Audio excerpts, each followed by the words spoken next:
सिंह लगन की कुंडली है और पंचम में जो चमत्कारिक गुरु बैठा है और छठे में राहु शत्रु हंता होता है। जबरदस्त राजयोग है। लगभग 300 सीटें लेके योगी आदित्यनाथ जी जीतेंगे। मुख्यमंत्री का कार्यकाल हो सकता है कि सिर्फ 3 महीने का। हर काम देश के नाम। जुलाई 2027 में हमारे वर्तमान राष्ट्रपति जी का कार्यकाल पूरा होगा। पार्टी जो है मोदी जी को प्रार्थना करे आप प्रेसिडेंट ऑफ इंडिया बनिए और योगी जी प्रधानमंत्री बनेंगे। योगी जी प्रधानमंत्री बनेंगे। मैं आदित्यनाथ योगी ईश्वर की शपथ लेता हूं। मुलायम सिंह जी ने राम भक्तों की हत्या करवाई थी, चुन चुन के मरवाए थे। हमारे समय में जो गोली चली, मुझे फक्र है गोली चली। ये जो श्राप लगा है राम भक्तों की हत्या जो इन्होंने की है, ये श्रापित परिवार है। जून 2027 के बाद केजरीवाल जी को या तो हॉस्पिटलाइजेशन हो सकती है या लंबी जेल यात्रा। शनि वक्री है और गुरु अतिचारी है, तो ये सारे योग जो बनते हैं ये विध्वंसक योग है। शंकर जो है सुनामी, भूकंप, उल्कापात और कहीं बड़ी हिंसा या युद्ध आपको देखने को मिल सकता है। आप देखिए मीडिया में मैं आपके सामने बैठा हूँ, कुछ साल पहले तक तो मुझे नहीं जानते थे आप। ये चेंजेस कैसे है और क्यों है? मेरे पे तो महाकाल की ऐसी कृपा हुई कि 5 साल तक 6 साल तक महाकाल पता नहीं कैसे बुलाते थे, हर थोड़े दिन में बुलाते थे। कुंडली में, जन्म कुंडली में 7 आपको पूजा पाठ नहीं करना, घर में वो कहता है मंदिर भी नहीं रखना। सर ये मेरे साथ हुआ है, मैंने तरस खाया फिर दुनिया मेरे पे तरस खाने तो क्या लगी। आपके जी ध्यान रखिएगा, शनि हमें के साथ। किसी का बुरा भी नहीं करना, न्यूट्रल रहना है, लेकिन किसी पे दया दिखाई नहीं।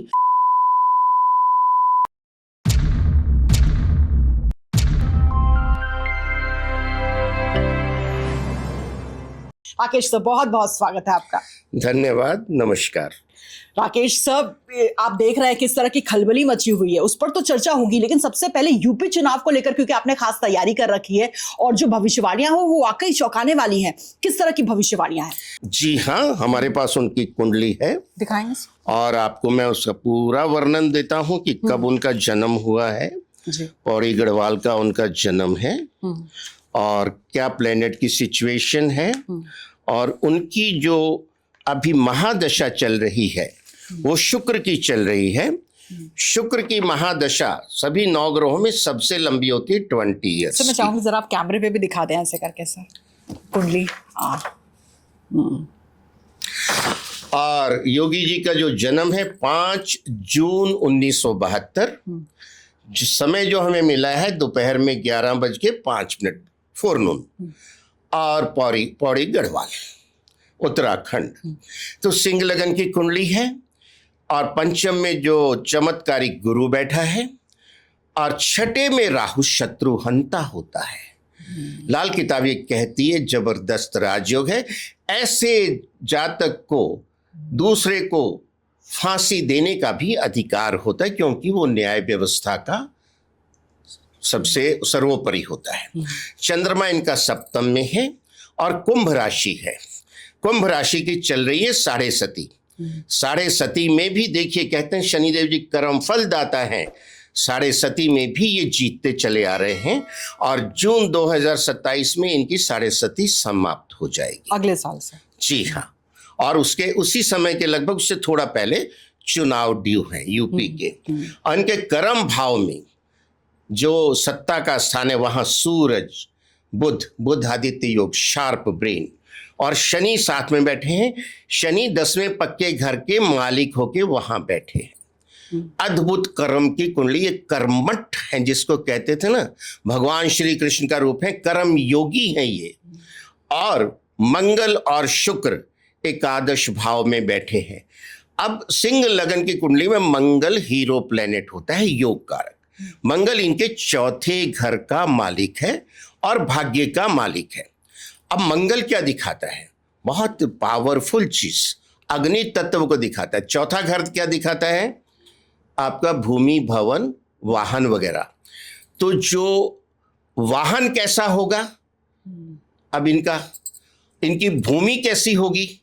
न्याय व्यवस्था है। जो भूमि पे माफिया ने कब्जा कर लिया था, जो जनता की थी, सरकार की थी, जनहित के लिए थी, उस सारी जमीन को इन्होंने खाली कराया। मंगल एकादश भाव में इसको जस्टिफाई कर रहा है सर, इसलिए बुलडोजर और यही कह रहा हूं। अब चौथा घर भवन, भूमि, भवन, वाहन। अब वाहन कैसा होगा? जो भूमि को खाली करवा ले, क्योंकि ये तो जनहित में काम करे, व्यक्तिगत तो इनको कुछ नहीं चाहिए। ये तो संत हैं और मठाधीश हैं।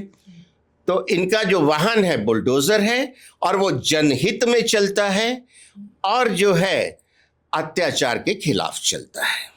तो इनका वाहन वो है और ये बुलडोजर बाबा के नाम से फेमस हो गए हैं और वो न्याय व्यवस्था को मजबूत करने के लिए चलता है। और इनके द्वादश भाव में केतु है, जो नेकी का फरिश्ता होता है और जो संत होते हैं, सदमार्ग पे चलते हैं, उनको 12वें घर का जो केतु है मोक्ष इंश्योर करता है। जबरदस्त कुंडली है ये, लोक और परलोक दोनों के लिए। और ये जैसे कोई अवतार आया है जिसको कहते हैं ना कि जब बहुत पाप बढ़ जाते हैं, यूपी में जो पाप बहुत बढ़ गए थे, तो ये धर्मावतार आए हैं और उन पापों को ये खत्म कर रहे हैं और आगे भी करते रहेंगे।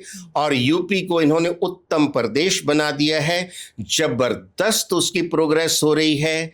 एशिया का सबसे बड़ा एयरपोर्ट चालू हो चुका है नोएडा में, तरह तरह की इंडस्ट्री आ गई है। ब्रह्मोस मिसाइल जिसने सारी दुनिया को हिला के रख दिया था, जब सिर्फ कुछ मिसाइल ठोकी गई थी पाकिस्तान पे, वो भी लखनऊ में ही बनती हैं। तो चहुमुखी विकास हो रहा है, चाहे वो एम्स है, चाहे वो स्कूल हैं, कॉलेज हैं, हॉस्पिटल हैं, और जनता को उसका लाभ पहुंच रहा है।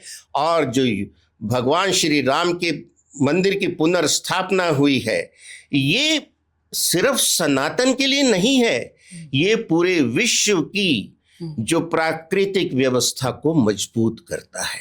सर, तो भविष्य आप क्या देख रहे हैं 2027 चुनाव में? भविष्य में बहुत स्पष्ट देखता हूं। योगी आदित्यनाथ जी की शुक्र की महादशा में शुक्र की अंतर्दशा चल रही है और शुक्र इनके 10वें भाव कर्म भाव का मालिक है और शुक्र ही इनके पराक्रम भाव का मालिक है, यानी 3rd house and 10th house. और बैठा कहाँ है? मंगल के साथ फुल एनर्जी लेते हुए, जो है हाउस ऑफ एम्बिशंस। तो इनकी एम्बिशंस क्या है कि जनता की भलाई करनी है, प्रांत का विकास करना है और प्रांत की जो अर्थव्यवस्था है उसको भारत में तो नंबर 1 पे लाना ही लाना है, ताकि जब हम विश्व की तीसरी अर्थव्यवस्था बनना चाहते हैं तो उसमें हमारे ये उत्तम प्रदेश का भी बहुत बड़ा योगदान हो। तो सर, होगा क्या सर 2027 में चुनाव, क्या देख रहे हैं आप सर? 2027 के चुनाव के जो रिजल्ट बहुत साफ दिख रहे हैं। लगभग 300 सीटें लेके योगी आदित्यनाथ जी जीतेंगे और फिर ये तीसरी बार मुख्यमंत्री बनेंगे, जनप्रिय लोकप्रिय मुख्यमंत्री। But conditions apply. यहां एक छोटा सा मुझे ट्विस्ट दिखता है। किस तरह का सर? इनका मुख्यमंत्री का कार्यकाल हो सकता है कि सिर्फ 3 महीने का हो और कुछ ऐसी परिस्थितियां बनती हुई दिखती हैं कि उस समय जुलाई 2027 में हमारे वर्तमान राष्ट्रपति जी का कार्यकाल पूरा होगा। तो देश को एक नए राष्ट्रपति की जरूरत होगी और परिस्थितियां ऐसी दिख रही कि पार्टी जो है मोदी जी को प्रार्थना करेगी कि सर अब आप अपेक्स पोजीशन पे आइए, आप हमारा मार्गदर्शन कीजिए और आप प्रेसिडेंट ऑफ इंडिया बनिए। और उस दौरान आप योगी जी को ग्रूम कीजिए अपनी देख रेख के अंदर प्रधानमंत्री के लिए, और योगी जी प्रधानमंत्री बनेंगे। आप याद कीजिए कि मोदी जी की स्टेटमेंट थी प्रणब मुखर्जी के लिए कि मुझे तो कुछ पता नहीं था, पहली दफा मैं मेंबर पार्लियामेंट बना हूं और मैं सीधा प्राइम मिनिस्टर बना हूं, लेकिन मुझे मुखर्जी साहब ने उंगली पकड़ के चलना सिखाया है। कितनी बड़ी बात थी, अबाव पार्टी लाइन, देश की इंटीग्रिटी और डेवलपमेंट के लिए। सर आप उसी भूमिका में सर मोदी जी को देख रहे हैं? जी हाँ, उसी भूमिका में अब जो उन्होंने ग्रूम किया मोदी जी को, उसका क्रेडिट मुखर्जी साहब को भी जाता है। उसी भूमिका में देख रहा हूं कि वो इतने सक्सेसफुल और इतने प्रभावशाली प्रधानमंत्री को ग्रूम करके गए हैं कि देश, पूरे विश्व में देश का डंका बजता है और लगभग 20 देशों ने अपना सर्वोच्च नागरिक सम्मान उनको दिया है, जिसे हम प्राचीन काल की भाषा में बोलते हैं ना, चक्रवर्ती सम्राट। और सर वो आप ग्रूम करेंगे योगी जी को, आप बहुत बड़ी बात कह रहे हैं सर। बिल्कुल, ये मुझे स्पष्ट दिख रहा है। और फिर 2032 तक मोदी जी राष्ट्रपति रहेंगे और उसके बीच चुनाव 2029 का जो आएगा इसका पार्लियामेंट का, उसमें फिर जो है मोदी जी की गाइडेंस और योगी जी की लीडरशिप में जो बीजेपी प्रचंड बहुमत प्राप्त करेगी और देश को विकसित भारत की तरफ आगे बढ़ाएगी। यानी पहले सीएम बनेंगे और आप ये कह रहे कार्यकाल पूरा नहीं करेंगे, 3 महीने के भीतर ही वो बन जाएंगे पीएम, राज्यसभा के रास्ते स्पष्ट दिख रहा है संसद मुझे, में पहुंचेंगे, स्पष्ट दिख रहा है मुझे।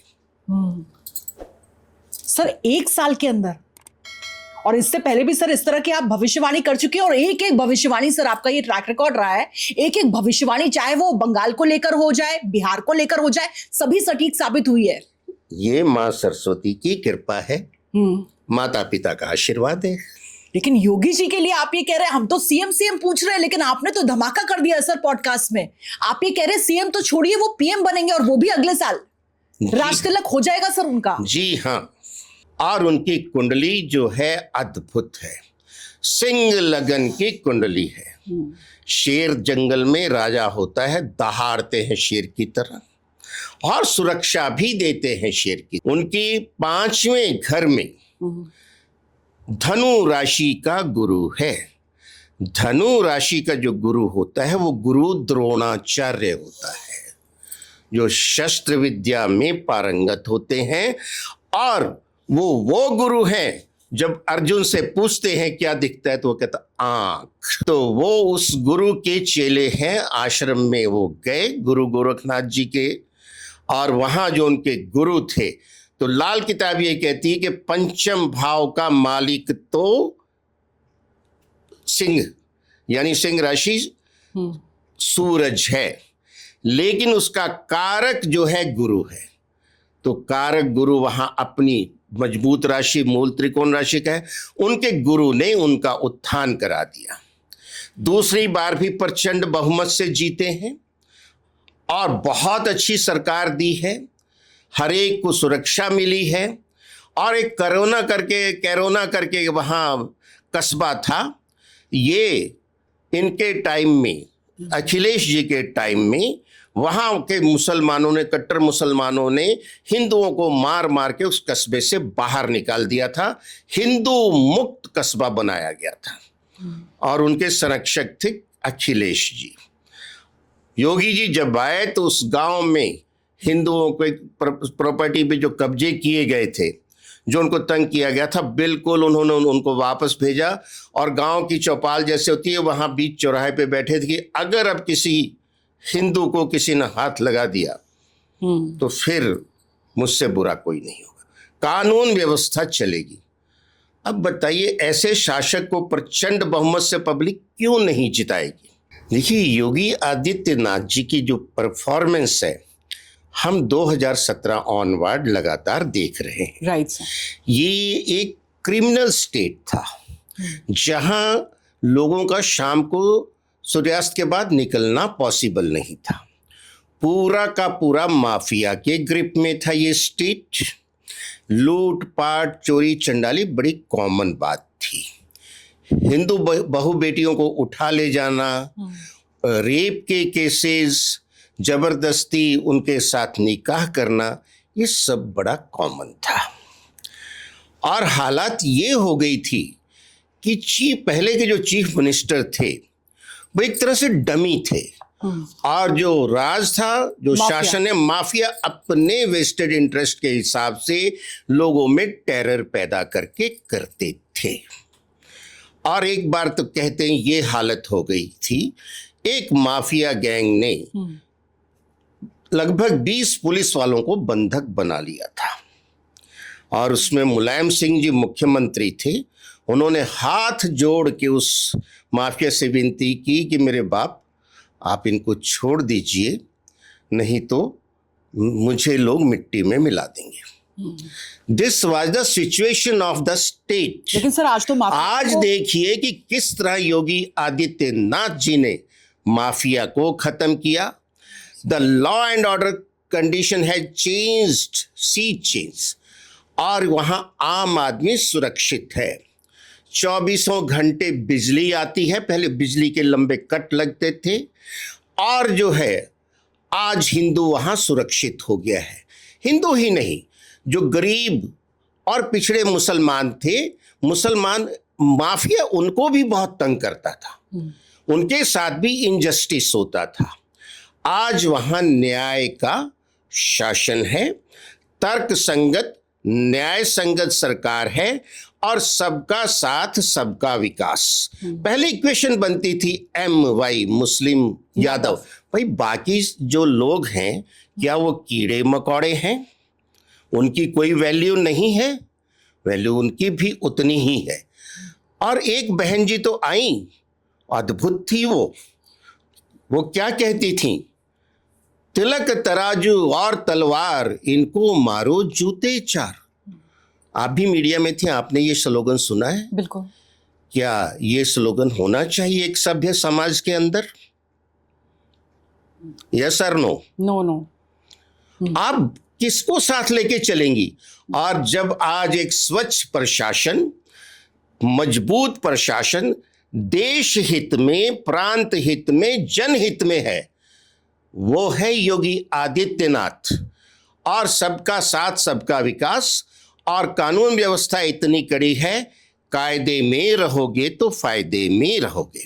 सर योगी जी के राजयोग के बारे में तो आपने बता दिया, लेकिन अखिलेश यादव का क्या? वो तो बहुत वक्त से इस बात का इंतजार कर रहे हैं कि सत्ता में वापसी कब होगी। अब आप ये कह रहे हैं उनके लिए? देखिए, सत्ता का नियम ही यही कि हर कोई इंतजार करता है कि बिल्ली के भागो चीका कब टूटेगा, लेकिन वो इंतजार करते ही रहेंगे। कुंडली उनकी अच्छी है, उनको अपने माता पिता का अकूट संपत्ति मिली है, बहुत इंटेलिजेंट हैं, फॉरेन से पढ़े हुए हैं, अक्सर फॉरेन आते जाते भी हैं, और सुना उनके बच्चे भी फॉरेन में पढ़ रहे हैं। पर एक बात हमें नहीं भूलनी है कि मुलायम सिंह जी ने राम भक्तों की हत्या करवाई थी, चुन चुन के मरवाए थे। ये इतिहास गवाह है, और ये 1990 के आसपास की बात है। कार सेवकों पर जब गोली चलाई हाँ, और बेचारे कुछ नहीं, सिर्फ अपना मंदिर वापस लेना चाह रहे थे, जो कि आक्रांताओं ने, उन दरिंदों ने कब्जा कर लिया था।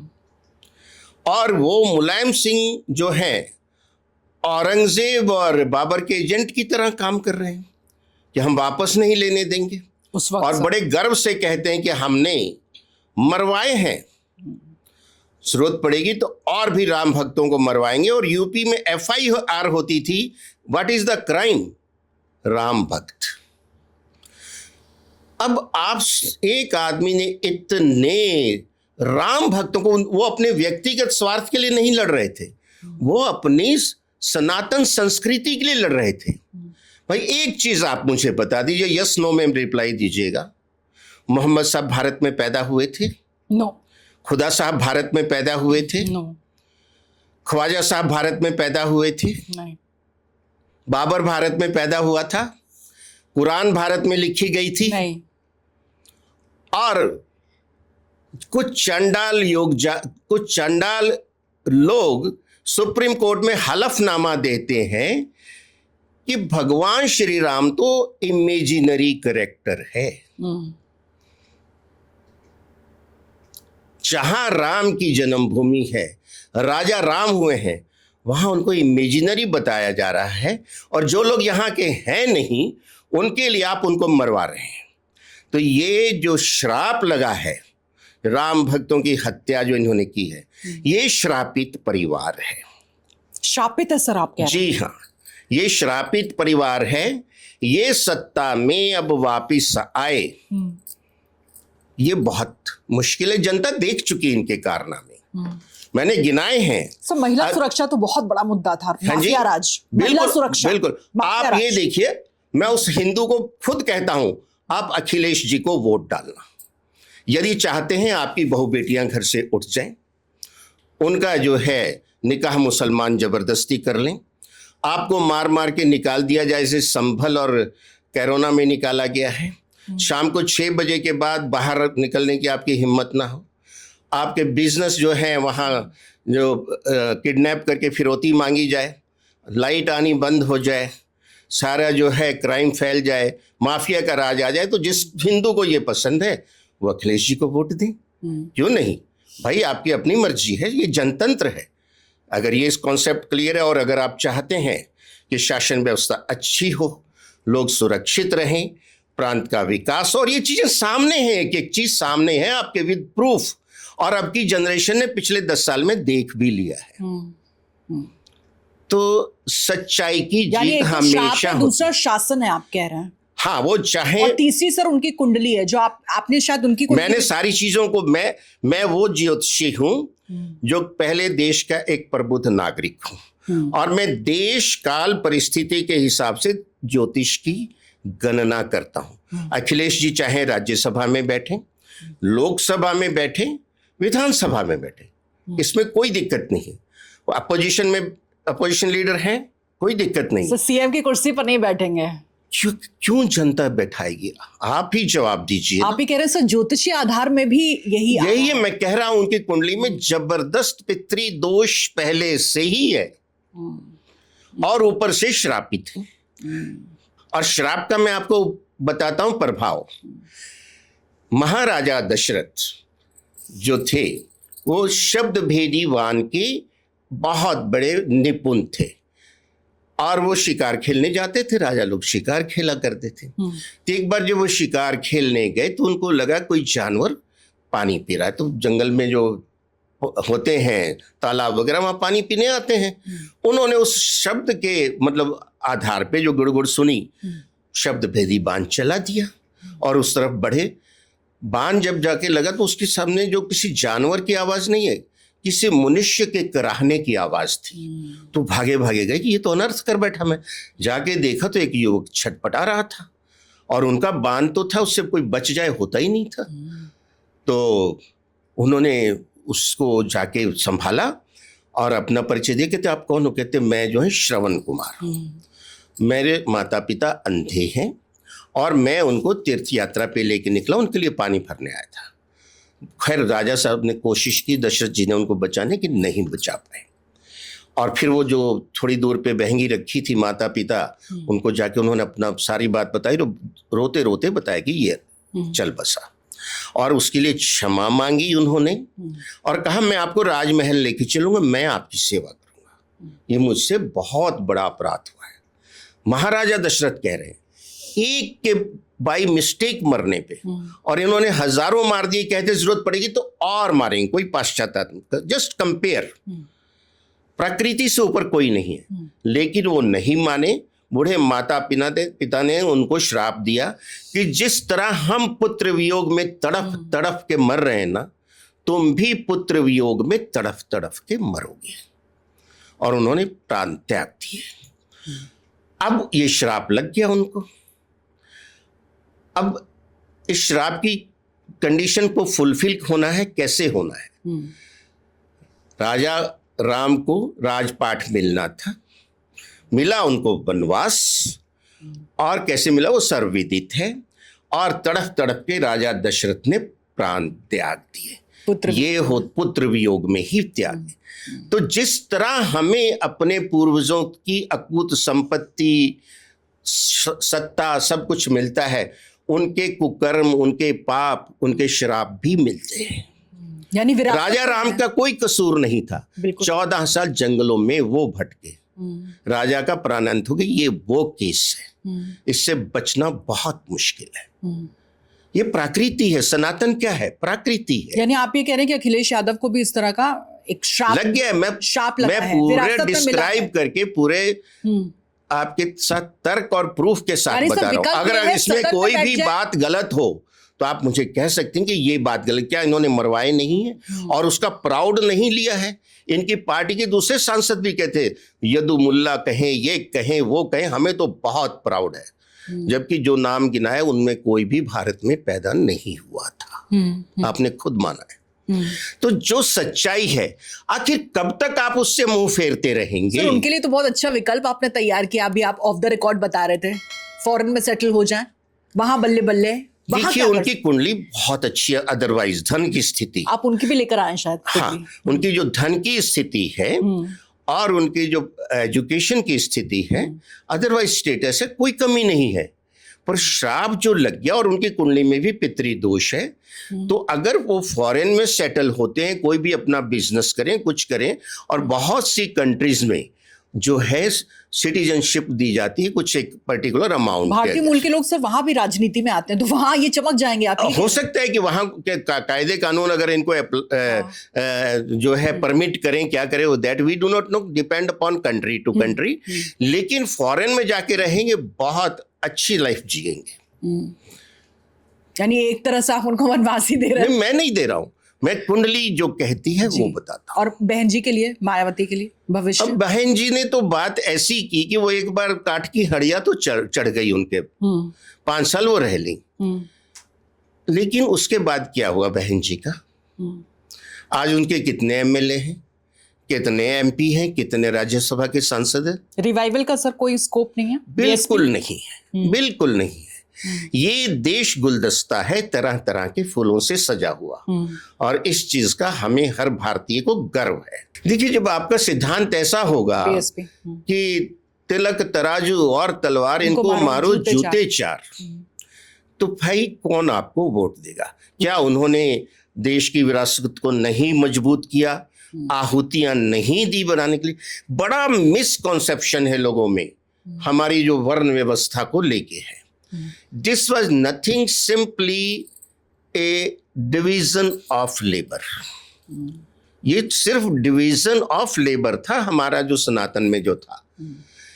आज भी आप ऑफिस में जाइए, किसी भी गवर्नमेंट ऑफिस में, टॉप एग्जीक्यूटिव होगा, मिडिल मैनेजमेंट होगी, लोअर मैनेजमेंट होगी, और उसके नीचे क्लास 4 होते हैं।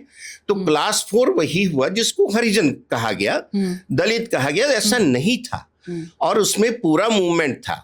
तो आज भी क्या, अगर हम कहते हैं क्लास 4 कर्मचारी और जो टॉप मैनेजमेंट, उसमें कितनी डिस्पैरिटी है, कितना डिफरेंस है, तो ये तो एक क्राइम है? क्राइम तो नहीं है, ये तो डिवीजन ऑफ लेबर है। जो जिस कैपेबल है वो पोजीशन उसको दी गई है। तो कुछ नहीं है, दूसरों में नहीं है क्या? ये सिया हैं, ये सुन्नी हैं, ये अहमदिया हैं, और 72 अलग फिरके हैं। उनको कैथोलिक हैं, प्रोटेस्टेंट हैं, सब जगह तो है। हमारा तो अनादिकाल से तो सिंपली एक प्रशासन व्यवस्था थी। अब देखिए ना, बैंकिंग सिस्टम कितना पुराना है, लगभग 300-400 साल पुराना। शुरू कहाँ से हुआ? लिबोर, लंदन से। और उन्होंने कॉन्सेप्ट क्या लाए कि एक जो है आपका गवर्नर रिजर्व बैंक होगा और एक फाइनेंस मिनिस्टर होगा। तो यहाँ तो सतयुग से व्यवस्था है। जिसे ये फाइनेंस मिनिस्टर कहते हैं वो हमारी माता लक्ष्मी जी हैं, और जिसे ये आरबीआई गवर्नर, जैसे हमारे देश में रिजर्व बैंक ऑफ इंडिया, वो कुबेर देवता है, वो डिस्पर्स करते हैं, और पॉलिसी जो तो है माँ लक्ष्मी देती हैं। तो हमारा तो धर्म ही अपने आप में एक कारपोरेट लेवल एडमिनिस्ट्रेशन है। देवराज इंद्र हैं, उनके नीचे दूसरे देवी देवता हैं, और सबकी असाइनमेंट है। हैवी इंजीनियरिंग देखना है, इंफ्रास्ट्रक्चर देखना है, तो उसके लिए हमारे विश्वकर्मा है। हर चीज वेल डिफाइंड है। जो इसको समझ नहीं पाते वो अपने वेस्टेड इंटरेस्ट के लिए मिस इंटरप्रेट करते हैं, और लोग डंके की चोट पे कॉन्स्टिट्यूशनल पोजीशन पे होते हैं और कहते हैं सनातन इरेडिकेशन फॉर्म। इतनी ज्यादा हम छूट दे देंगे? डेंगू बता देते क्या हैं। ये अभिव्यक्ति की आजादी है? सनातन यहाँ का मूल धर्म है, आप कैसे इरेडिकेट कर लोगे? हम तो कहते हैं वायु देवता हैं, अगर आप सांस ले रहे हैं तो ये सनातन के देवता हैं। अन्न देवता है, अन्नपूर्णा माता है, अगर आप अन्न खा रहे हैं तो ये सनातन की देन है। तो जल के देवता वरुण है, अगर आप जल पी रहे हैं तो ये सनातन धर्म की देन है।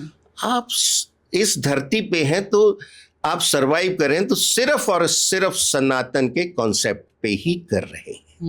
सर फिर से आ जाते हैं चुनाव पर। अगले साल सर पंजाब में भी चुनाव है सर, उसको लेकर क्या आपकी भविष्यवाणी है? मैंने भगवंत मान की कुंडली स्टडी की थी। वो अभी सिंह राशि है उनकी, और वो शनि की ढैया में। अब उनके आका हैं केजरीवाल जी, उनकी कुंडली स्टडी की तो वो कुंडली बनती है मीन लगन की, और उनके द्वादश भाव में शनि और चंद्रमा है। मेष राशि है उनकी, शनि चंद्रमा द्वादश भाव में विष योग बना रहे हैं। शनि की ही महादशा है और वो 7.5 में फंस गए हैं। तो ये जो परिस्थितियां मैं देख रहा हूं ये कुछ ज्यादा अच्छी नहीं दिख रही। मुझे लग रहा है कि जून 2027 के बाद केजरीवाल जी को या तो हॉस्पिटलाइजेशन हो सकती है या लंबी जेल यात्रा हो सकती है।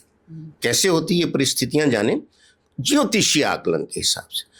और वहाँ जो पंजाब की जनता है वो भी अपसेट हो रही है इन लोगों से, इनके कामों से।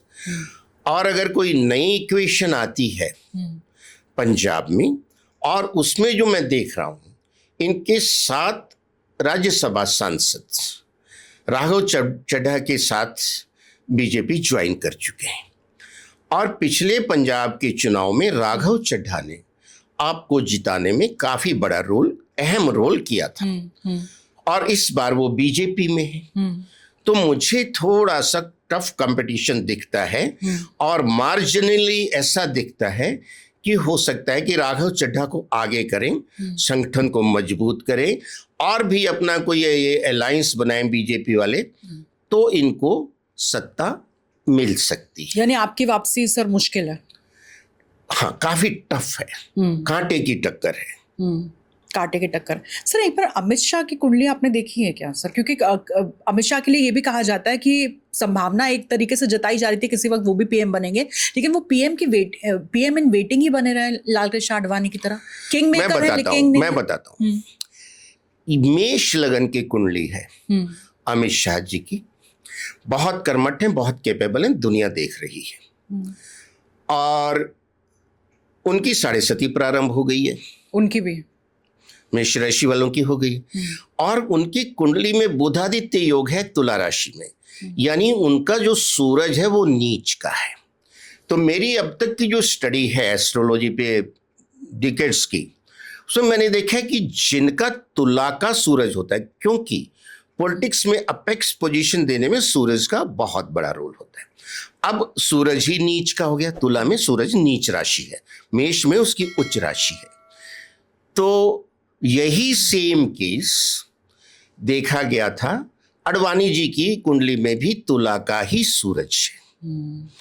और जो है जो वाइस प्रेसिडेंट ऑफ यूएसए थी लेडी, आपको नाम याद होगा, जो हारी थी, कमला हैरिस वाइस प्रेसिडेंट बनी, प्रेसिडेंट नहीं बनी, उनका भी सूरज नीच का है। तो मैंने ये देखा है कि जिनका सूरज नीच का है वो अपेक्स पोजीशन पे नहीं आते हैं पॉलिटिक्स में, अपेक्स बट 1, उससे एक नीचे।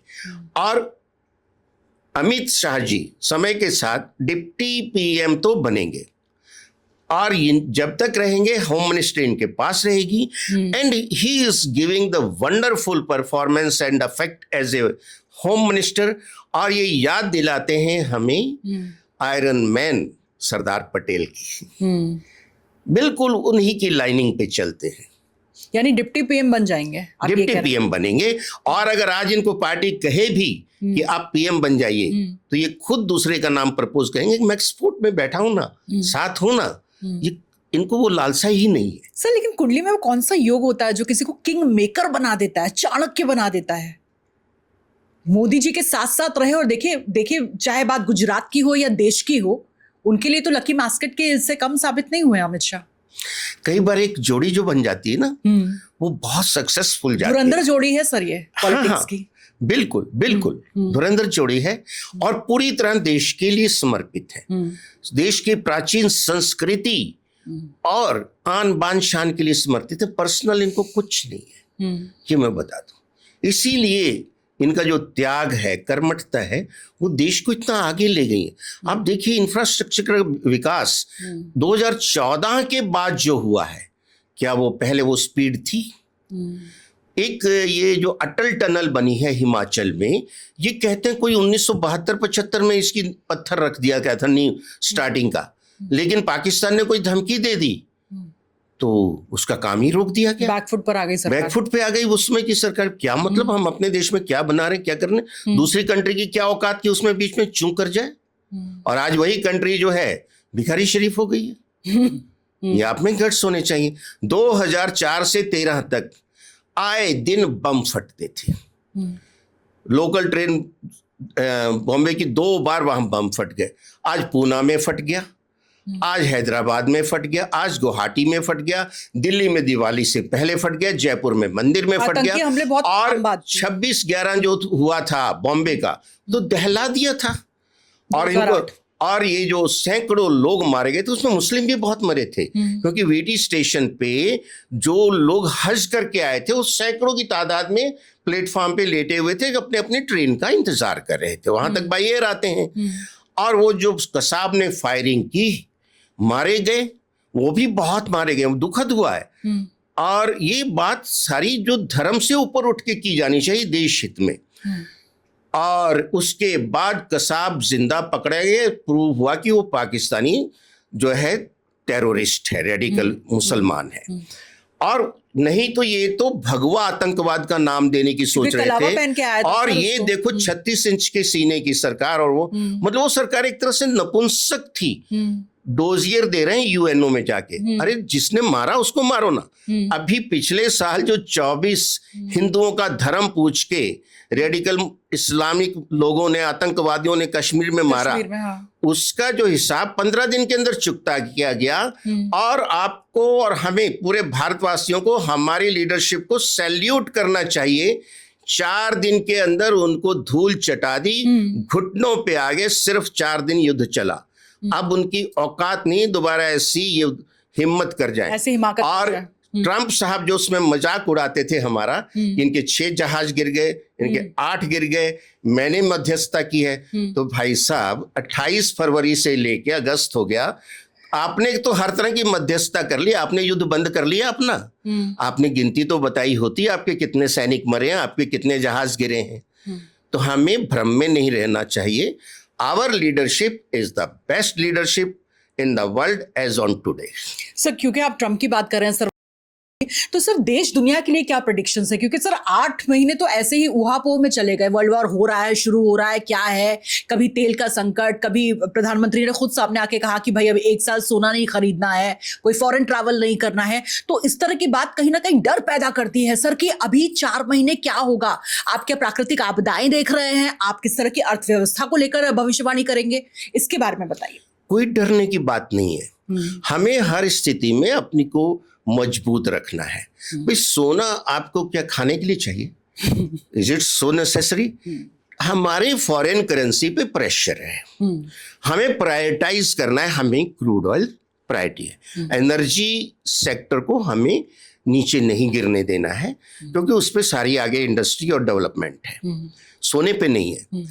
फॉरेन ट्रेवल कोई जरूरी नहीं है अभी, क्योंकि जब भी हम फॉरेन ट्रेवल को जाएंगे हमें डॉलर चाहिए। बिल्कुल। और डॉलर के रेट आ गई, बहुत ज्यादा रुपया गिर चुका है, परिस्थितियां ऐसी हैं। पूरी कोशिश के बावजूद भी।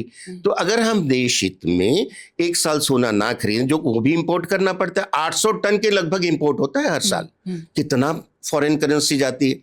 और फॉरेन ट्रेवल हम पोस्टपोन करते हैं। देश के अंदर बड़ी अच्छी जगह है घूमने की, सबको पता है, नहीं तो सर्च कर लो गूगल पे, यहाँ घूम लो 1 साल, और बहुत शौक है तो 1-2 साल बाद फिर चले जाना, हालात सुधर जाएंगे। ये 4 घंटे 4 मिनट का सूर्य ग्रहण था, भारत में विजिबल नहीं था क्योंकि रात के समय हुआ, लेकिन जो north America, north Africa, Europe, Atlantic, बड़े भूभाग पे था। तो इसके जो प्रभाव आएंगे बहुत ही भयंकर आने वाले हैं, क्योंकि ये जल तत्व की राशि कर्क में हुआ और 4 प्लेनेट इन्वॉल्व हो गए। ग्रहण चाहे सूरज को लगा, लेकिन उसके साथ प्लेनेट जो दूसरे बैठे थे उनको भी तकलीफ तो हुई। और मिथुन राशि में उस समय मंगल थे और सिंह में केतु थे, तो पाप कर्तरी योग में फंस गई कर्क राशि। तो भयंकर जो है सुनामी, भूकंप, उल्कापात और कहीं बड़ी हिंसा या युद्ध आपको देखने को मिल सकता है। जंगलों में आग लग सकती है।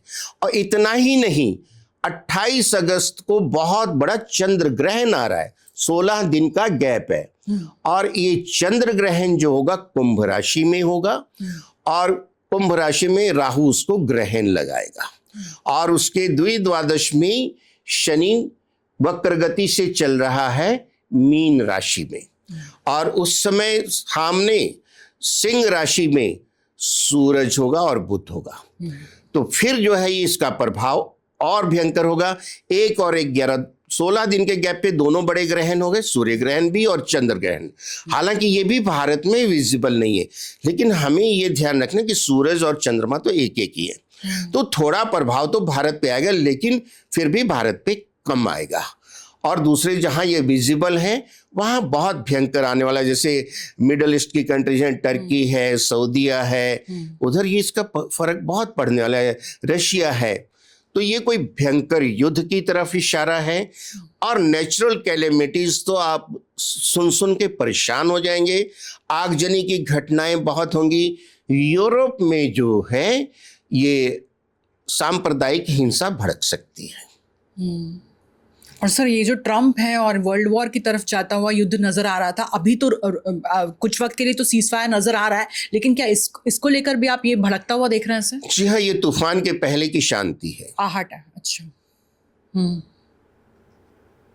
और ये भी सर इसी वक्त आप कह रहे हैं क्योंकि गुरु भी अतिचारी है, शनि वक्री है और गुरु अतिचारी है। तो ये सारे योग जो बनते हैं ये विध्वंसक योग हैं। आप देखिए दुनिया में कहाँ शांति है? कहीं भी शांति नहीं, अकारण लोग लड़ पड़ रहे हैं। और शांति का सिद्धांत हमारे पास है, विश्व का कल्याण हो, प्राणियों में सद्भावना हो, सर्वे भवन्तु सुखिनः सर्वे सन्तु निरामया। अगर आपकी कोई भी पूजा पद्धति है, कोई भी पूजा स्थल है, कोई भी धर्म है, अगर आप ये मानवता का मूल मंत्र सनातन वाला पकड़ लेंगे तो फिर शांति आगे आपको बहाल होती हुई दिख जाएगी। लेकिन मैं ही हूं और मैं ही सबसे बड़ा हूं, तो फिर तो शांति आने की कोई संभावना है नहीं। सर, देश की अर्थव्यवस्था पर किस तरह का असर आप देख रहे हैं? शेयर मार्केट, देखिए जो शेयर मार्केट है 2026 में कोई आपको रिटर्न मिलता हुआ दिख नहीं रहा है। अच्छा। आम इन्वेस्टर को, मिडिल क्लास को उससे अपनी सावधानी रखनी चाहिए। पूरे दुनिया की अर्थव्यवस्था हिल चुकी है, हम देख रहे हैं, और ये किसी के एक कंट्री के हाथ में नहीं है। यूक्रेन रशिया का युद्ध 4.5 साल हो चुके हैं, उसमें यूरोप की इकोनॉमी पूरी स्पॉइल हो रही है, बेकसूर लोग मारे जा रहे हैं, इंफ्रास्ट्रक्चर तबाह हो रहा है। नॉट ओनली इतने बम जो फूट रहे हैं उससे जो है, जो आप कहते हैं ग्लोबल एनवायरनमेंट जो है, ग्लोबल वार्मिंग इतनी बढ़ रही है। देख रहे हैं पूरे सीजन चेंज हो गए पूरी दुनिया में, कोई अब प्रेडिक्शन तो टोटली जो मौसम है अनप्रेडिक्टेबल हो गया है। अब वो स्ट्रेट ऑफ हॉर्मज से अब के जहाज नहीं निकलने दे रहे, बम्बार्डमेंट कर देता है, कभी ये ईरान, कभी कभी ट्रम्प साहब भी, और बीच में हूती है, हमास है, ये भी स्टेक होल्डर है जो आतंकी ग्रुप है। तो फिर भी इन सारी परिस्थितियों के अंदर आप देखिए हमारी लीडरशिप इतनी दूरदर्शी है कि हमारे देश की इकोनॉमी को काफी हद तक स्टेबल रखा हुआ है। किसी चीज की कोई कमी नहीं है, ना फूड आइटम्स की, ना हमारे जो फ्यूल की आइटम्स हैं, ना कहीं इलेक्ट्रिसिटी की, ना कहीं पानी की। तो इस चीज के लिए हमें अपनी लीडरशिप को धन्यवाद देना होगा। और मैं देखता हूं कि हमारा देश सुरक्षित आगे बढ़ जाएगा। सर, ये जो विरोध प्रदर्शन हो रहा है इसे आप किस तरह से देख रहे हैं? पहले सीजेपी का, उसके बाद अभी झारखंड का। ये वेस्टेड इंटरेस्ट है। फॉरेन जो बहुत सी जो ताकतें हैं, विदेशी ताकतें, उनको बर्दाश्त नहीं हो रहा है कि ये कंट्री इतनी स्टेबल और इतनी प्रोग्रेसिव क्यों चल रही है। और वो देख रहे हैं ये 2047 तक डेवलप्ड कंट्री हो जाएगी तो हमारे बराबर खड़ी हो जाएगी। और बहुतों को हमारे धर्म से बड़ी तकलीफ है। हमारे अपने हिंदू लोग ही जो है भगवान राम पे, सीता पे जो है बुरी बातें कहेंगे, और हिंदू लोग जो सत्ता में हैं, जिनका कॉन्स्टिट्यूशनल स्टेटस है, वो कहते हैं कि हम सनातन को खत्म करेंगे। तो उनके साथ तो विदेशी ताकतें इकट्ठी हो जाएंगी, टेरर फंडिंग भी आएगी, और इसी के लिए एक बिल भी लाया जा रहा है। तो ये सब कुछ जो है देशद्रोही लोग हैं, जो उनको ना तो स्टूडेंट से कोई मतलब है, ना किसी और चीज से। उनको ये है कि सरकार को किस तरह से हम जो है छल बल से गिरा दें और देश को तबाह कर दें। सर, इस पर भी क्या ग्रहों का कोई असर पड़ता है? कितनी बड़ी हाँ, ग्रहों का असर इसलिए पड़ता है कि राहु केतु के जो है ना, हमेशा राहु केतु वक्री चलते हैं। तो और सूर्य और चंद्रमा हमेशा सीधे चलते हैं। बाकी 5 प्लेनेट टाइम टू टाइम ज्यादातर वो मार्गी चलते हैं, पर वो वक्री होते हैं। तो कहते हैं ना, राहु केतु हमेशा उल्टे चलते हैं। कहते हैं यार इसकी तो खोपड़ी उल्टी है। अब हुआ क्या, करेला और नीम चढ़ा। राहु जो है जनवरी से अपने ही नक्षत्र शतभिषा में आ गया। राहु के 3 नक्षत्र होते हैं, आर्द्रा, स्वाति और शतभिषा। शतभिषा नक्षत्र राहु का सबसे पावरफुल नक्षत्र है कुंभ राशि में। तो वो जब से अपने नक्षत्र में आए, तो कहते हैं ना, अपनी गली में तो कुत्ता भी शेर हो जाता है। अपने नक्षत्र में तो आप पिछले 8 महीने देख लीजिए, पूरी दुनिया में अशांति है। और उधर जो केतु है वो अप्रैल से अपने ही नक्षत्र मघा में आ गए, और मघा नक्षत्र आता है सिंह राशि, ये राजा की है, सूर्य इसका स्वामी है। तो जब राजा को ही जो केतु खा रहा है, ग्रहण लगा रहा है, तो जितने जो बड़े नेता हैं, संसार के बड़े बड़े नेता जितने भी हैं, लीडरशिप है, वो सारी कंफ्यूज है, डायरेक्शनलेस है। अब ट्रंप जी को ले लीजिए ना, कभी कुछ बोलते हैं, कभी कुछ बोलते हैं, घड़ी में तोला घड़ी में माशा। सर, इनकी भी कुछ आपने विश्लेषण किया है? कुछ हाँ, इनकी वृश्चिक राशि है। हाँ, इनका भी कुछ ऐसे योग है जी। तो सारी परिस्थितियां, और हमारा जो दिमाग चलता है ना, जो ग्रह मूव कर रहे हैं, उनका बहुत असर पड़ता है हमारे जो दिमाग पे। तो वो जो ग्रह इस तरह चल रहे हैं, राहु केतु अपने अपने नक्षत्र में चल रहे हैं। खैर अभी मंगल के नक्षत्र धनिष्ठा में आ चुके हैं राहु, लेकिन मंगल से भी तो अंगारक योग बना देते हैं। तभी दंगल हो रहा है सर। और ये सारी चीजें जो हम देख रहे हैं, ग्रहों का प्रभाव है। लेकिन इंसान को भगवान ने बुद्धि भी तो दी है। अगर उसको सही तरीके से देश हित में, समाज हित में, शांति की तरफ देखते हुए हम करें, तो हमारे पास हर चीज का समाधान मिल सकता है। सीजेपी का सड़कों पे आके लेटने की कोई जरूरत नहीं होती है। दीदी भी बहुत लेटा करती थी बंगाल की सड़कों पे। अंततः क्या हश्र हुआ। सर, सीजेपी का भविष्य आप देख रहे हैं, कॉकरोच जनता पार्टी? देखिए, लोग समझ रहे हैं, सच्चाई को जान रहे हैं। आप छात्रों के लिए आए हैं, वहां खड़े होकर आप प्राइम मिनिस्टर को गंदी गंदी गालियां दे रहे हैं, आप सनातन धर्म को गालियां दे रहे हैं। तो आपका एजेंडा तो आपने क्लियर कर दिया। और वो छात्र अभी, छात्रों के लिए करेक्टिव मेजर पहले लिया ही जा चुका था। उससे पहले वो दोबारा वार फुटिंग पे आर्मी को देख के जो परीक्षा हो गई थी, उसका रिजल्ट भी आ गया। अब उसके बाद वो लाठी पीट रहे हैं, सड़क के ऊपर नौटंकी कर रहे हैं, लेट रहे हैं, तो भाई ये तुम्हारी हॉबी है, कर लो। सीजेपी की भी मैंने सुना आपने कुंडली बना ली थी। नहीं, वो मुझे नहीं लगता कि इन लोगों का कुछ प्रभाव पड़ेगा, क्योंकि जो दुनिया है ना वो सच्चाई के साथ जाती है, नौटंकी के साथ और देशद्रोहियों के साथ नहीं जाएगी। यानी कॉकरोच जनता पार्टी को कॉकरोच की तरह देख रहे हैं कि हिट स्प्रे होगा और उसको तो हिट गायब। स्प्रे करके खत्म करना ही अच्छा होगा ना। गायब हो जाएगा। सावन क्योंकि चल रहे हैं तो कोई रेमेडी किस तरीके से? देखिए, हर कोई परेशान- सावन का जो महीना है ना, हाँ, ये भोलेनाथ का है। जगत के माता पिता जो है ना, शिव और पार्वती, और भगवान शिव क्या है, उनको कहा जाता है नकुल, जिनका कोई कुल नहीं है। भगवान कृष्ण की डेट ऑफ बर्थ मिलती है, कुंडली मिलती है, भगवान राम की मिलती है, बाकी मिलती है। आपको पता है कि भगवान शिव की मिलती ही नहीं। यानी ये साक्षात प्रकृति है। भगवान शिव जो है साक्षात प्रकृति, अजन्मे है, और इनके हाथ में पूरा ब्रह्मांड का कंट्रोल है। त्रिनेत्र सिर्फ और सिर्फ शिव जी का है, और तांडव भी शिव जी ही करते हैं और कोई नहीं करता है। और जो साधना है और जो ध्यान है वो भी शिव जी ही लगाते हैं। अब ये उनका विशेष महीना है। अब इस महीने में आप जहां भी है, शिवालय है हर जगह, आप जो प्रतिदिन जो कच्चा दूध, जल और उनका जो बेलपत्र, पुष्प, धतूरा और नीला कमल, ये सब चढ़ा के पूजा कीजिए। नमः शिवाय का जाप कर लीजिए।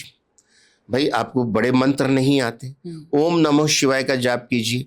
महामृत्युंजय मंत्र का जाप कर लीजिए। अगर आप में शक्ति है, बड़ा मुश्किल है, शिव तांडव स्तोत्र करना आता है, वो कर लीजिए। और जो शिव जी के ज्योतिर्लिंग हैं, जैसे 12 कहे जाते हैं, सोमनाथ है, बैद्यनाथ धाम है, त्र्यंबकेश्वर है, ठीक है। तो इस तरह जो भीमा शंकर जितने भी हैं सबको पता है।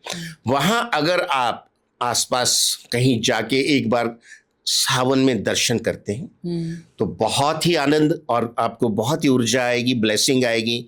फिर जो आपने ग्रहों को जो अच्छा करना चाहते हैं, जैसे कच्चे दूध से चंद्रमा अच्छे हो जाते हैं, आप जो उनको चावल का अक्षत का जो है उनको चढ़ा सकते हैं। मंगलवार को आप शहद का उनको अभिषेक कर सकते हैं, मंगल अच्छा हो जाएगा। बुधवार को आप उनको जो हरी मूंग की दाल समर्पित करके बुध अच्छा कर सकते हैं। गुरुवार को आप उनको जो है केसर युक्त दूध चढ़ा के, जल चढ़ा के उनको प्रसन्न कर सकते हैं, गुरु अच्छा कर सकते हैं। चने की दाल समर्पित कर सकते हैं।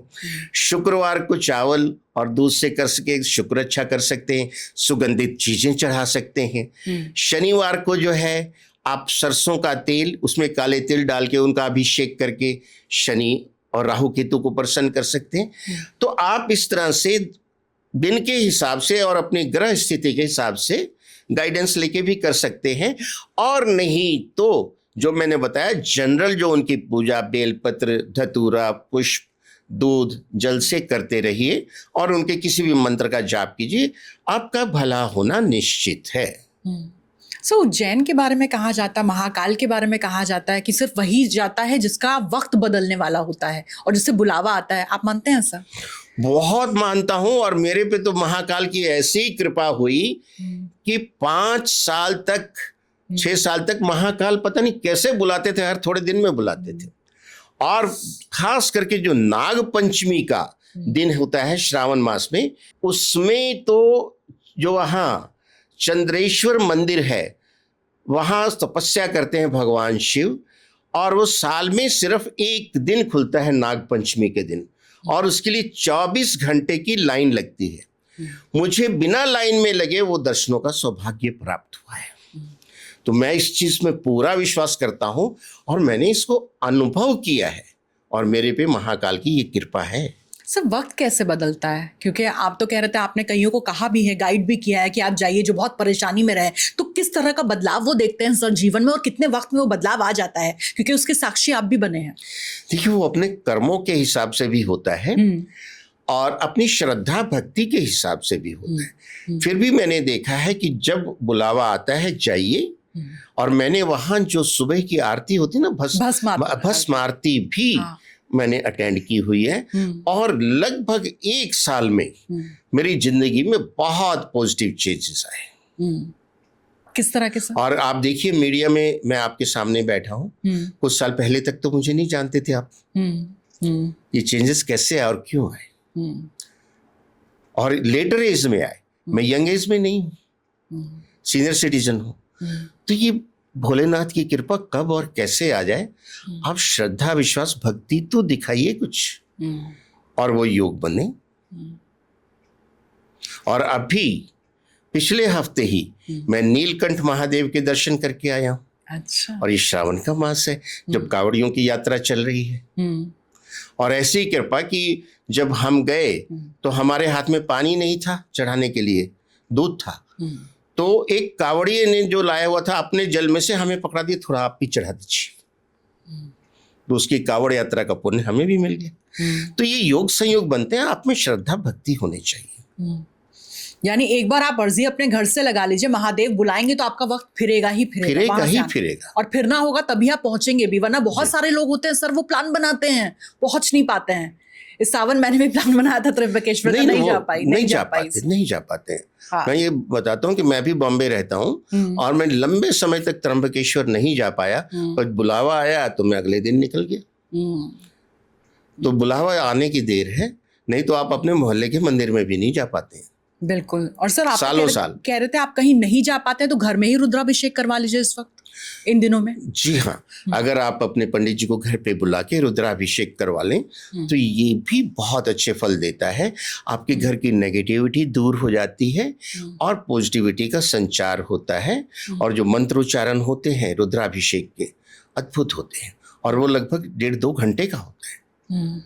और उसमें जो पंचोपचार विधि है, सब कुछ जो होता है, उससे फिर आपकी रुकावटें दूर होने लग जाती। नेगेटिविटी ही तो रुकावट है आपकी। बिल्कुल। नेगेटिविटी अगर निकल गई तो फिर जो है आपके जीवन में विकास, प्रोग्रेस निश्चित है। जो आमतौर पर सर आप भी ऑफ द रिकॉर्ड भी कह रहे थे, क्लाइंट्स आके कहते हैं 99 में जाके मेरा काम अटक जाता है, शादी होते होते रह जाती है, नौकरी मिलते मिलते रह जाती है। तो इन सब का सर यही उपाय है? जी हाँ, और मैं कहूंगा एक जनरल बात कि आप श्रद्धा भक्ति के साथ अपने घर में साल में कम से कम एक बार अच्छी पूजा करवाइए, जैसे कि भगवान सत्यनारायण की रुद्र पाठ कराइए, रुद्राभिषेक कराइए, और भी बहुत सी पूजा। जैसे हमारे महाराष्ट्र में गणपति उत्सव होता है, गणपति जी की स्थापना करें। और गणपति जी तो विघ्नहर्ता, सुख करता है, सफलताओं को देने वाले, आपको इंश्योर हो जाता है। और मैंने इसका भी चमत्कार देखा है।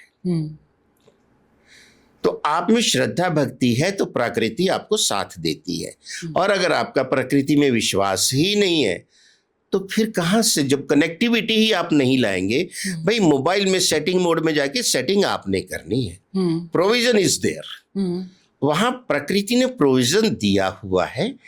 सेटिंग मोड में आपको कर्म करके जाना है। और सर मेरे दर्शकों के लिए उपाय, क्योंकि सर बहुत सारे लोग हैं जो ये परेशान है कि भाई शादी का वक्त निकल रहा है, शादी नहीं हो पा रही है, कोई परेशानी की नौकरी नहीं मिल पा रही है, किसी को बहुत सारा धन चाहिए, सर उनके लिए लाल किताब रेमेडी अगर आप कुछ दे पाए। देखिए, सबसे पहले जो हमारे कर्म है और कर्म फल है, कार्मिक साइकिल से हम नहीं बच सकते। बिल्कुल। फिर भी हम जैसे लाल किताब के कुछ सिद्धांत बताते हैं, वो अगर आप अपने जीवन में उतार लें, कोई ज्यादा टाइम नहीं लगता, वो आपकी रूटीन में आ जाएगा, आपकी कई चीजें सही होने लगेंगी। सबसे पहला सिद्धांत ये आता है, सदाचार का पालन करें, झूठ ना बोलें, किसी की झूठी गवाही ना दें। भाई हम भगवान सत्यनारायण की कथा करते हैं, किसी झूठे नारायण की नहीं करते। बड़ों का सम्मान करें, महिलाओं का सम्मान करें। जो आसपास के जीव जंतु हैं, जैसे हमारे आसपास कुत्ता है, कौवे हैं, चींटी चींटियां हैं, मछलियां हैं। अगर तालाब है तो नॉर्थ ईस्ट में बहुत तालाब होते हैं, हर घर के पीछे होते हैं, पोखरी बोलते हैं। तो वहां मछलियों को दाना डालना। अच्छा, ये जो है सतनाजा मिक्स करके पक्षियों को देना, और गरीबों की सेवा करना। ये छोटे छोटे उपाय करते रहिए, आप देखेंगे कि आपके जीवन में गाय, कुत्ता, कौवा, चींटे, चींटियां, ये सब पक्षी ये आपको इतनी मदद करने लग जाएंगे। ग्रह हैं ये, चलते फिरते ग्रह हैं। अब गाय शुक्र अच्छा कर देगी, माँ लक्ष्मी की कृपा बढ़ गई। कुत्ता जो केतु है तो ये नेकी का फरिश्ता है, आपको संतान से संबंधित समस्याएं कम होने लगेंगी, चिंताएं कम होने लगेंगी।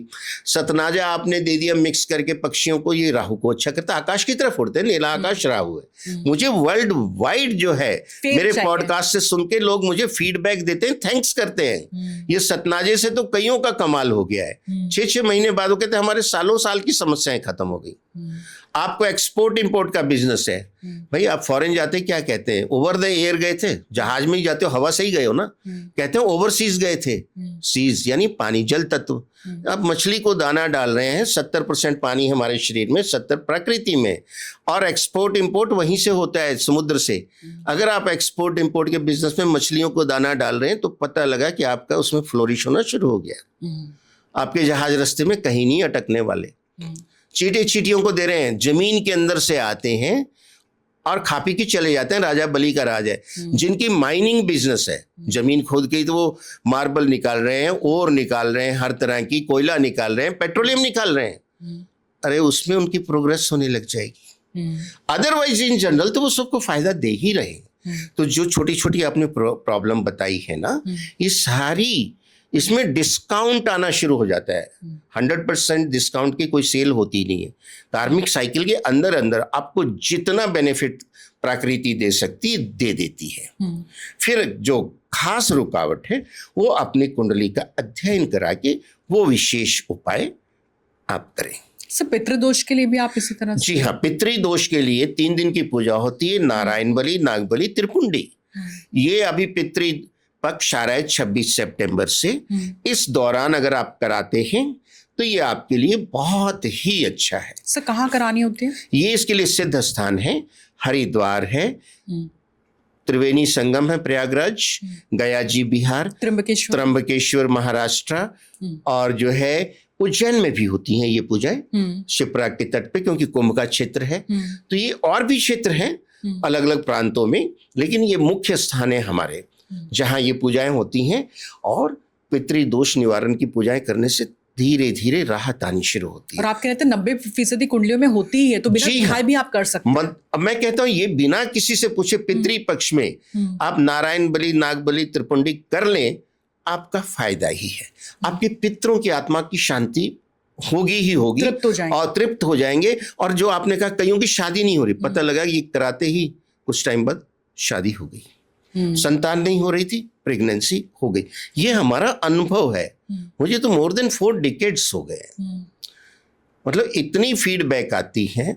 श्रद्धा भक्ति से करें, हर चीज के लिए प्रोविजन है। और सर एक ही बार जीवन में कराना है या 6-7 साल में? देखिए 6-7-8 साल में अगर आपकी कालसर्प है और पितृदोष है तो रिपीट करते रहें, जिसको बोलते हैं ना मेंटेनेंस डोज, वो मेंटेन करते रहेंगे तो अच्छा। जो सुख में सुमरन करे तो दुख का है को। बूस्टर डोज तो नहीं, लेकिन मेंटेनेंस डोज तो कम से कम करते रहना चाहिए। और नहीं तो फिर समस्या ऐसी खड़ी होती है कि बूस्टर डोज के लिए जाना पड़ता है। सर आप तो यहाँ तक कह रहे थे सर, वो बहुत हैरानी वाली बात हो गई कि ज्यादा पूजा पाठ नहीं करना चाहिए, आपका भाग्य बिगड़ जाता है। सर ऐसे कैसे होता है? देखिए मैं एक ऐसा एस्ट्रोलॉजर हूँ जो वैदिक और लाल किताब दोनों को डील करता हूँ जी, और दोनों के रहस्य को समझता हूँ। वैदिक जो हमारी साइंस है और लाल किताब उसकी टेक्नोलॉजी है, ये 3D पिक्चर दे देती है। अब अगर आपकी कुंडली में 7वें घर में गुरु है, 7वां घर पति पत्नी का होता है। अब 7वें घर में काम है शुक्र का और बुध का, उसके कारक है। वहां पहुंच गया गुरु, बेडरूम में गुरु जी का क्या काम, तो आप वहां उसकी पूजा करने लग गए, आपके दाम्पत्य जीवन को बर्बाद कर देगा। आपको ये देखना कि लोकेशन क्या है मेरे प्लेनेट की। यानी अगर आपकी कुंडली में, जन्म कुंडली में 7वें घर में गुरु है, आपको पूजा पाठ नहीं करना। घर में वो कहता है मंदिर भी नहीं रखना, फोटो रख सकते हैं भगवान की, मूर्तियां तो बिल्कुल नहीं। 10वें घर में गुरु है, ये शनि का पक्का घर है, कर्मफल दाता है, ब्रह्मांड के महान्यायाधीश हैं शनिदेव जी, और वहां बैठ के वो न्याय व्यवस्था चलाते हैं, जिसके जैसे कर्म है उसको फल देते हैं। अब वहां आप गुरु पहुंच गया, शनि का पक्का घर है, यानी आप तो जो है क्या कहते हैं आईजी पुलिस हैं, आपका काम है अपराधियों को सजा देना, और आपका कोई दोस्त आ जाता है और वो आपके पास बैठा है, मिलने आ गया, तो इस दौरान आपके जो हवालदार पकड़ के लाते हैं एक आदमी को बहुत बुरी तरह डंडों से मारते हुए, और बताते हैं कि इसने जो है चेन स्नेचिंग कर ली है या कोई डकैती डाली है इसलिए मारा जा रहा है। आप बैठे नहीं यार, बंदा तो ठीक लगे, छोड़ दो यार इसको। पिघल गए। आप कौन होते? न्याय व्यवस्था तो आपका, जो आप जिस दोस्त से मिलने गए उसके हाथ में, उसकी ड्यूटी है, उसको वहां इसलिए बैठाया गया है कि ऐसे को डंडे मारो, जरूरत हो तो इसको जो है इनकाउंटर भी कर दो, क्योंकि नहीं तो ये समाज को दुख देता रहेगा। तो आप उसमें दखलंदाजी कर रहे हैं, तो फिर क्या अपने हवालदार को बोलो यार पहले तो इसको 2 डंडे मार के बाहर करो। तो ये दसम घर में गुरु की ये स्थिति है कि दसम घर में गुरु आ गया और आपने किसी का भला किया, दान पुण्य किया, आप उल्टे फंसेंगे। और लाल किताब एकदम सटीक भाषा लिखती है, आपके 10वें घर में अगर गुरु है, आपने भूखे को तरस खा के रोटी दी, पुलिस का डंडा आपके सिर पे पड़ा। सर ये मेरे साथ हुआ है, मैंने तरस खाया, फिर दुनिया मेरे पे तरस खाने तो क्या लगी। आपके 10वें में है गुरु? जी। ध्यान रखिएगा, शनि के हमें साथ। किसी का बुरा भी नहीं करना, न्यूट्रल रहना है, लेकिन किसी पे दया दिखाई नहीं। कई लोग मेरे पास आते, सर मैं तो सबका अच्छा करूं, मुझे झूठे मुकदमे में फंसा दिया गया है। यूएसए से कई क्लाइंट मेरे ऐसे आए, 10वें में गुरु है, बड़े बड़े मुकदमों में फंसे, और यूएसए में पेनल्टी और सजा बहुत सख्त है, यहाँ की तरह मैनिपुलेट नहीं हो सकती है। तो जो है सावधानी बहुत जरूरी है। जिनके सप्तम में, जिनके 10म में गुरु है, वो मन ही मन प्रभु का धन्यवाद करते रहें, ज्यादा पूजा पाठ ना करें, परोपकार ना करें। सर चलते चलते, क्योंकि आपको सेलेब एस्ट्रोलॉजर भी कहा जाता है, तो बॉलीवुड की सर कोई ऐसी भविष्यवाणी अगर आप कहना चाहें, शेयर करना चाहें दर्शकों के साथ चलते चलते। देखिए बॉलीवुड जो इस समय चल रहा है वो ज्यादा तक ये नेटफ्लिक्स वगैरह पे चला गया है। बीच बीच में कोई पिक्चर आती हिट होती, लेकिन अभी जो आने वाला समय है ये बॉलीवुड के लिए कोई बहुत ज्यादा प्रॉस्परस नहीं है। क्यों? क्योंकि देश काल परिस्थिति, टेक्नोलॉजी बदल रही है। जो सोशल मीडिया में इतनी चीजें आ गई हैं अच्छी अच्छी कि लोगों को घर बैठे वो देखने को मिलती हैं। बिल्कुल। तो फिर 1000 रुपए की टिकट और 800 रुपए का पॉपकॉर्न क्यों खरीदेंगे लोग? ठीक है ना? तो हर चीज को हर एंगल से हमें जस्टिफाई करना होता है। हाँ, कोई कोई पिक्चर बीच में अच्छी आती है, हिट होती है, लेकिन इन जनरल बहुत स्ट्रांग फ्यूचर मुझे नहीं दिख रहा है। सर जब बॉलीवुड का नहीं दिख रहा है तो बॉलीवुड के खान्स के बारे में भी सर जल्दी जल्दी संक्षिप्त में बात कर लें। स्पेशली सर सलमान खान के लिए क्या कमबैक कर पाएंगे? देखिए वो जिस अपेक्स पोजीशन पे पहुंचे हुए हैं ना, जी, उनके लिए इन चीजों से कोई फर्क नहीं पड़ता। They are above all now, इन चीजों से कहीं ऊपर निकल चुके हैं। बिल्कुल। उनके पास थाउजेंड्स ऑफ करोड़ की प्रॉपर्टीज है, शोहरत है, सब कुछ है। उनकी अगली पिक्चर वो बनाए ना बनाए, चले ना चले, उनकी सेहत पे कोई फर्क नहीं अपनी पड़ने वाला है। और वैसे भी 60 क्रॉस कर गए, सीनियर सिटीजन हो गए सारे। लेकिन फैंस तो बेसब्री से इंतजार करते हैं भाईजान की अगली फिल्म का, तो क्या हाँ, ठीक कमबैक है। कर पाएंगे सर? नहीं, देखिए ऐसा है कि सलमान खान की भी कुंभ राशि है जी, 7.5 में फंसे हुए हैं, और जून 2027 में उनकी क्लियर हो जाएगी। न्यूमेरो चार्ट बहुत स्ट्रांग है। 9 में से 8 नंबर एग्जिस्ट करते हैं, सिर्फ 1 मिसिंग है उनके यहाँ। 1 मतलब एक नंबर, कोई एक नंबर। हाँ, 1 का मतलब 1 से मत ले लेना, कोई एक 9 में से एक ही कम है, 8 है। और वैसे भी उनकी कुंडली स्ट्रांग है। 7.5 की वजह से उनका पिछला कुछ समय डल गया है, लेकिन जैसे ये क्लियर होगी फिर आएंगी पिक्चर, फिर हिट होंगी। और हेल्थ को लेकर तो कोई समस्या? देखो मुझे तो ऐसा कुछ नहीं दिखता है। They are very careful, they maintain their good health, they are very cautious. चलते चलते सर सूत्र दर्शकों को, दर्शकों को मैं यही कहूंगा कि ज्योतिष को फर्स्ट एंड फाइनल चीज ना माने, ये एक मार्गदर्शन है। There is no substitute of hard work, and if you have disciplined life will give you decency and dignity, and if you take it in a casual way you are bound to get casualty. आप अपने जीवन को समझदारी से, मेहनत से, ईमानदारी से चलाएं, और उसमें ज्योतिषीय जो गणनाएं हैं उसकी सहायता लेके अपनी दिशा निर्धारित करके अपनी सफलताओं को और बढ़ाएं। ये मान के ना बैठ जाए कि मेरा ये ग्रह तो बहुत अच्छा बैठा है, बस मैं कुछ करूं ना करूं मुझे तो सफलताएं मिलेंगी, ऐसा नहीं।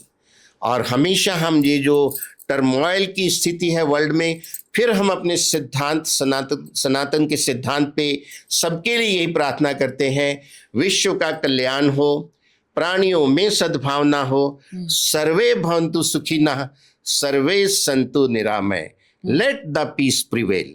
बहुत बहुत शुक्रिया सर हमारे लिए वक्त निकालने का। और बहुत बहुत अहम सूत्र आपने दिया कि कुंडली से ज्यादा कर्म पर भरोसा रखिए और उसको लेकर आगे बढ़िए, और अच्छे कर्म होंगे तो अपने आप ही आपको सफलता मिलेगी और वो आपके कदम चूमेगी। बहुत बहुत शुक्रिया सर। धन्यवाद। धन्यवाद सर।